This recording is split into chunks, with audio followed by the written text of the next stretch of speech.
Parents, mom says no, your child immediately says, okay, I'll ask dad. Congratulations. You don't have a parenting system, you have an appeals process. And of course they're going to ask. If one McDonald's says the ice cream machine is broken, I'm checking another McDonald's. That's not advanced manipulation. That's research. Mom says bedtime is 9:30. Dad says whenever. Stepdad gives chores. Grandma says, leave that baby alone. Ma'am, that baby is 15, has a mustache, and has been on your couch for 9 hours. One house says homework first. Another says he's only here for the weekend. Let him enjoy himself. Now, this child has 3 houses, 4 adults, and 7 different constitutions. Then everybody wonders why they keep choosing the country with the fewest laws. But here's where we really mess this up. Your child asks dad. Dad says no. Then they walk over to mom. Can I go? Mom says, what did your dad say? Why did your dad say no? That doesn't make any sense. Yeah, you can go. Parents, you just taught your child something. Not about going out. You taught them dad's answer doesn't count if I can get mom to disagree with him. Now dad gets mad. Mom gets mad. They start debating right in front of the child. And little man is standing there like, this meeting is going exactly as I planned.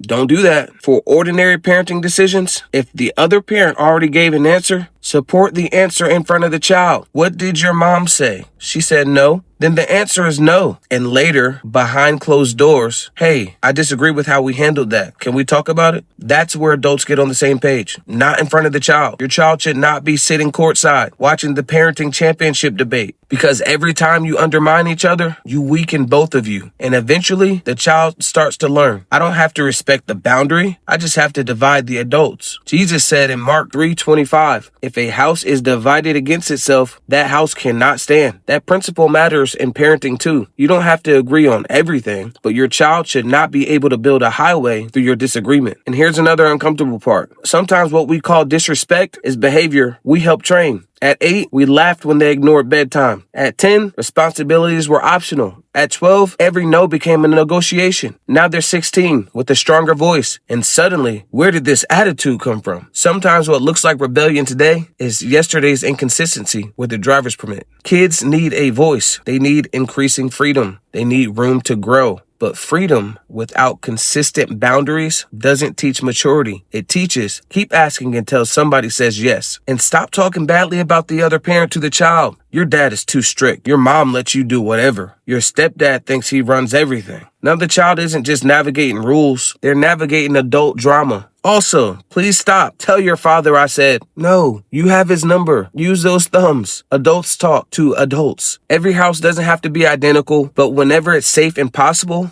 get aligned on the big things. Phones, schools, bedtime, responsibilities, curfew, respect, consequences. You don't need identical houses. You need consistent values, because eventually your child will be old enough to choose where they spend their time. And don't be shocked if they naturally choose the place with the fewest expectations and the most freedom. What feels cool at 13 can become entitlement at 16. Kids need love. They need freedom. They need adults who listen, but they need structure more than they need a cool guardian.